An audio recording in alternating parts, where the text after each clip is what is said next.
Hi all, இன்றைக்கி ரொம்ப டேஸ்ட்டான மைதா போண்டா எப்படி செய்யலாம்னு பார்க்கலாமா? இதுக்கு 3 பொருள் இருந்தால் போதும். அட்டகாசமான டேஸ்ட்டில் செய்யலாம்.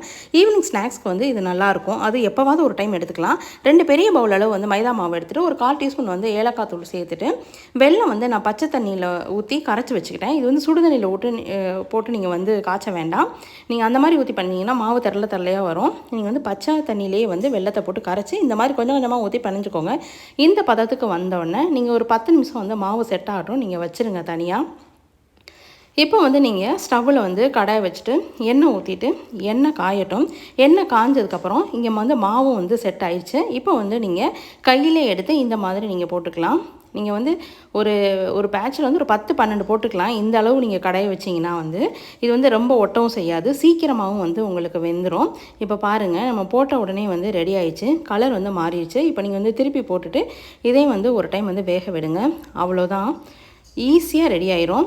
ரொம்ப டேஸ்ட்டாக இருக்கும், ரொம்ப சாஃப்டாக இருக்கும். இதுக்கு வந்து நான் பேக்கிங் சோடா இல்லை வந்து வேறு எதுவுமே நான் வந்து எக்ஸ்ட்ரா சேர்க்கலை.